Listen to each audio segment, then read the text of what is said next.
Halo, kembali lagi bersama Nadia dengan NIM 1808561006 di video subnetting jaringan. Di sini terdapat kasus, yaitu sebuah perusahaan PT Adisakti mempunyai IP jaringan yaitu 172.16.0.0/20. Rencananya IP tersebut akan dipecah menjadi beberapa subnet berdasarkan kebutuhan host dari sejumlah divisi yang ada. Nah, divisi yang ada pada PT Adisakti dapat dilihat pada tabel. Nah, langkah pertama yang kita akan lakukan yaitu kita akan membagi IP sesuai dengan kebutuhan host setiap divisi. Kita akan mulai dari divisi pemasaran yang membutuhkan host sebanyak 40. Nah, dari tabel kita dapat lihat bahwa prefix 26 memenuhi untuk 40 host, di mana ia menyediakan 62 host. Maka kita akan ubah prefix menjadi /26 untuk memenuhi kebutuhan host pada divisi pemasaran. Nah, berikut merupakan rumus perhitungannya. Setelah menghitung menggunakan rumus, maka kita akan dapatkan tabel subnettingnya seperti ini. Subnet pertama kita gunakan untuk divisi pemasaran, di mana subnet ini menyediakan IP host sebanyak 62, sedangkan kebutuhan host hanya diperlukan 40, maka akan tersisa 22 IP host yang tidak akan terpakai. Yang kedua, kita akan masuk ke divisi produksi yang membutuhkan host sebanyak 30. Dari tabel, kita dapat lihat yaitu prefix 27 itu memenuhi untuk 30 host, namun ini tidak disarankan karena apabila divisi produksi ingin menambah kebutuhan hostnya, maka kita akan melakukan subnetting ulang. Maka dari itu, untuk menanggulangi hal tersebut, maka kita akan pilih /26. Nah, berikut adalah rumusnya. Tabel subnettingnya sama seperti perhitungan pada divisi sebelumnya. Nah, karena subnet pertama sudah digunakan untuk divisi pemasaran, maka kita akan menggunakan subnet yang kedua. Divisi produksi membutuhkan 30 host, maka akan tersisa 32 IP host yang tidak terpakai.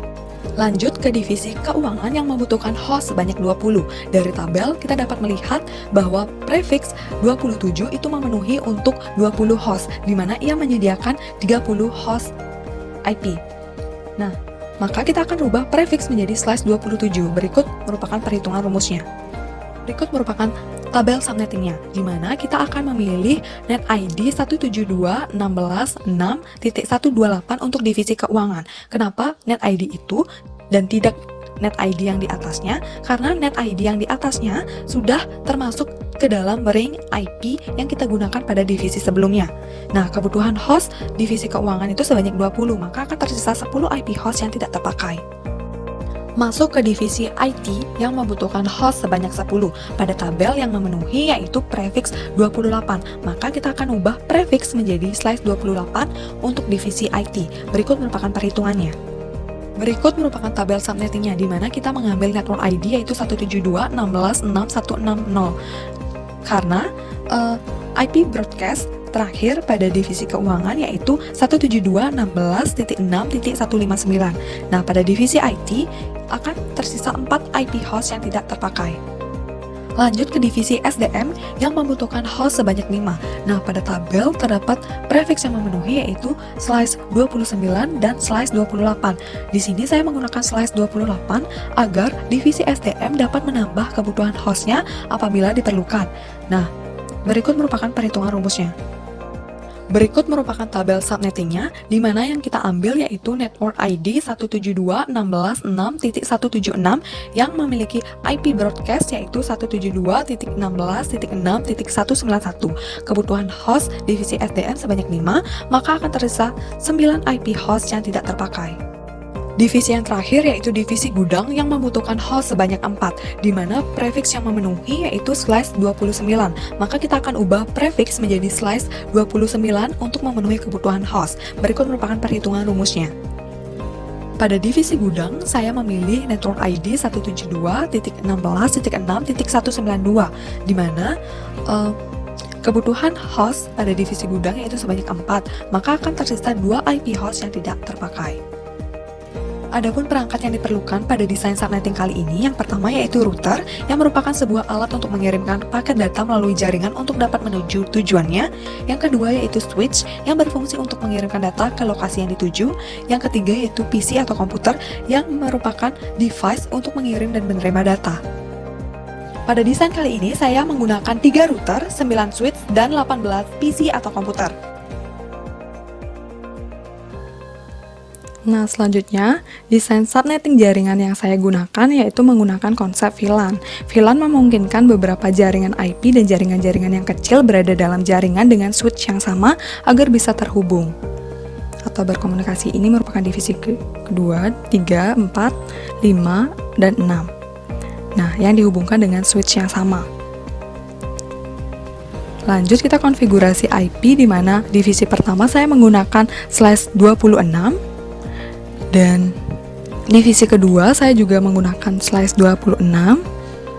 Divisi yang ketiga saya menggunakan /27 dan divisi yang keempat saya menggunakan /28.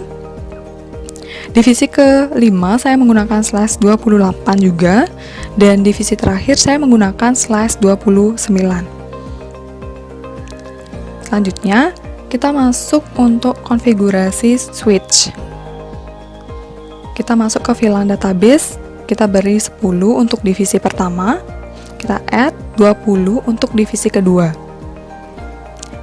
Nah, kita lanjut memperhatikan FA0/2 itu menghubungkan ke divisi yang pertama, yaitu 10, dan Ethernet 0/3 itu 20. Setelah itu, kita masuk ke konfigurasi router, di mana kita konfigurasi fast Ethernet 0/0 itu menghubungkan router dengan switch. Kita on-kan. Lalu serial 2/0 itu menghubungkan router yang pertama dengan router yang di tengah. Kita masukkan IP address-nya, saya pakai 172.6.6.201 dengan subnet max yaitu 255.255.255.252 yang merupakan /30. Kita on-kan. Lanjut ke konfigurasi router kembali dalam CLI.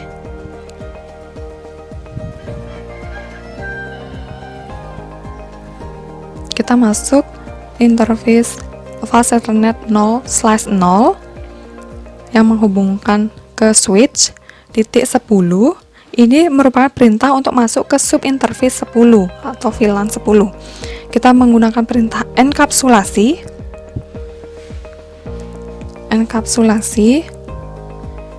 .1key 10 merupakan perintah untuk memasukkan IP address yang akan disambungkan dengan VLAN 10. Kita masukkan IP add-nya, yaitu gateway dari divisi pertama.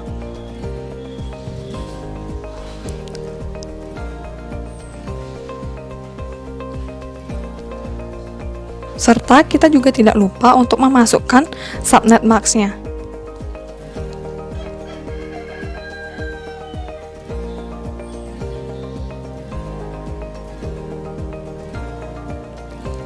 Lanjut untuk interface FA0/0.20 yang menghubungkan ke subinterface 20 atau VLAN 20. Kita gunakan perintah enkapsulasi .1key 20.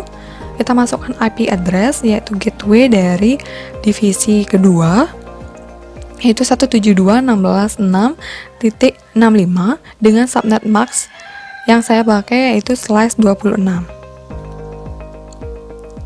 Nah, setelah itu kita akan masuk ke konfigurasi switch-nya. Kita perhatikan 0/1 itu menghubungkan dari switch ke router. Di sini terdapat mode akses, di mana mode akses merupakan yang membuat VLAN tidak bisa didaftarkan lebih dari satu VLAN. Kita ubah menjadi mode terang yang akan bisa membawa banyak VLAN.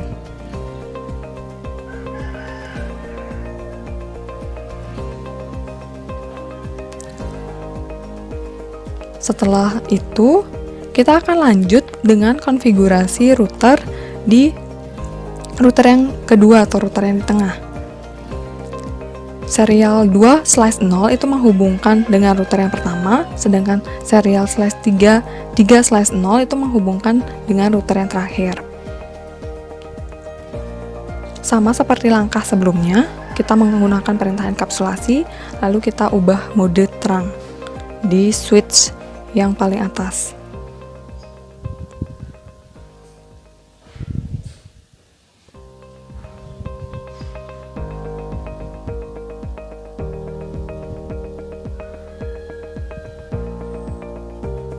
Nah, setelah itu kita akan melakukan routing untuk setiap router.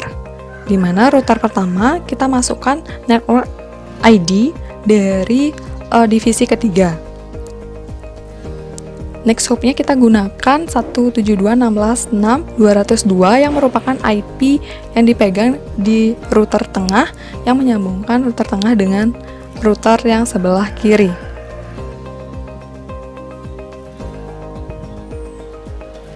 Kita masukkan network ID setiap divisi.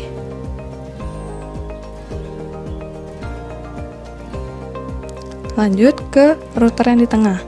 Sama seperti langkah sebelumnya. Kita masukkan divisi yang kedua, divisi kelima, dan divisi yang keenam. Lanjut ke router ketiga, kita lakukan routing kembali. Routing ini dilakukan agar router mengenal sesama router lainnya. Maka dari itu, komunikasi antar device akan dapat dilakukan. Kita akan cek dengan mengirim pesan dari divisi satu dengan divisi lainnya. Di sini terdapat keterangan sukses yang terlihat pada sebelah pojok kanan.